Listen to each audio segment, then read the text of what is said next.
You measure, cut, and assemble, only to find a gap in your miter joint. That gap isn't just annoying, it ruins the look of your project. Most new woodworkers blame themselves, but the real culprit is often the saw. Even a 1-degree error on your miter saw doubles at the joint, creating a visible gap. The angle scale on your saw, it's rarely accurate out of the box. Factory settings are just a starting point. Shipping and quality control can throw things off.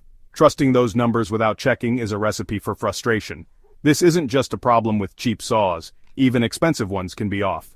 I learned the hard way. A half-degree error ruined a whole batch of picture frames. Always verify your saw's accuracy before starting a project. It saves time, money, and a lot of disappointment. Stop blaming yourself. Start checking your tools. The secret to perfect joints is calibration, not luck. Don't let a tiny error ruin your work. Take control, and you'll get those seamless corners every time. It's not about being perfect, it's about being precise. Let's fix those gaps for good. Ready to calibrate? First, unplug your saw. Safety always comes first. Clean off all sawdust from the base, fence, and table. Even a wood chip can throw off your cuts. Check the blade for tightness and wobble. Tighten the arbor nut if needed. Inspect the fence with a straight edge. Both sides must be perfectly aligned. If the fence isn't flat or coplanar, your cuts will never be accurate. Check the blade's bevel with a square.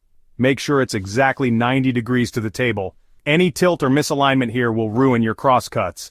Fix any issues before moving on. A clean inspected saw is the foundation for accuracy. Don't skip these steps, they're quick but crucial. Now let's dial in your saw for perfect cuts. Here's the 5-cut method, a simple, powerful way to check your saw's accuracy. Use a flat scrap board, set your saw to 0 degrees. Make a cut, rotate the board, and repeat 4 times, chasing the cut around the board. On the 5th cut, trim a thin strip from the last edge. Measure both ends of this strip with digital calipers. If the ends are the same width, your saw is dead on. If not, subtract the smaller from the larger measurement, then divide by 4. This is your error per cut. Adjust your saw's 0-degree stop screw slightly in the needed direction. Repeat the 5-cut test until the strip is even at both ends. This method magnifies small errors, making them easy to fix. Don't rush. Precision here means perfect joints later. Once you're dialed in, you're ready for flawless 90-degree cuts.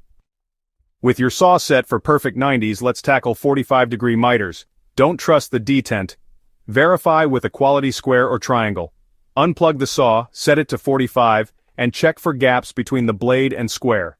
Adjust the 45-degree stop screw as needed, then test again. Repeat for both left and right, 45s. Make test cuts on scrap, join them, and check for gaps. If the joint is tight, you're set. Always verify your settings before every project.